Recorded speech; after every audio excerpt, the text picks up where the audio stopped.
the inconvenient truth of the fact that Prime Minister Netanyahu himself saw it in his interest to keep Hamas in control in Gaza. Don't take my word for it. He told us this back in 2019 at a Likud party meeting where he said, and I quote, "Anyone who wants to prevent the creation of a Palestinian state needs to support strengthening Hamas. This is part of our strategy to divide the Palestinians between those in Gaza and those in Judea and Samaria," end quote. Netanyahu. After all, so long as Hamas was in control in Gaza, how could anybody ask Israel to accept a Palestinian state that included Gaza and the West Bank? Good question.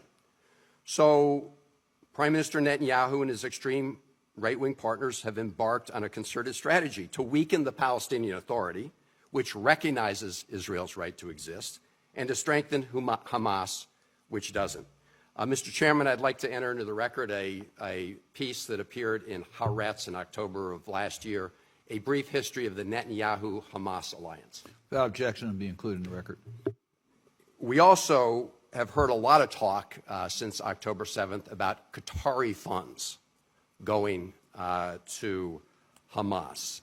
Ms. Maloney, isn't it true that those funds flowed with the concurrence of Prime Minister Netanyahu and Israel? Yes, that's true. That is true. So when I hear all my colleagues talk about this Qatari money, please recognize that this was done with the consent and encouragement of Prime Minister Netanyahu. Mr. Chairman, I'd like to enter into the record an article, CNN article, "Qatar sent millions to Gaza for years, with Israel's backing."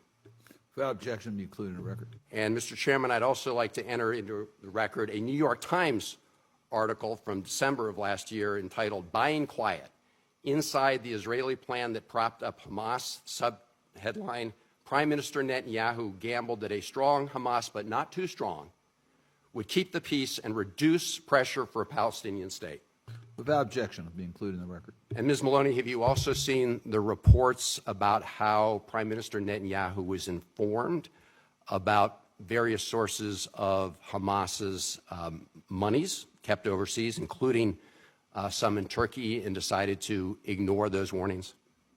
I've seen those reports. Mr. Chairman, I would like to enter into the record a New York Times piece, again from December of last year, headline: Israel found Hamas money machine years ago. Nobody turned it off. Without objection.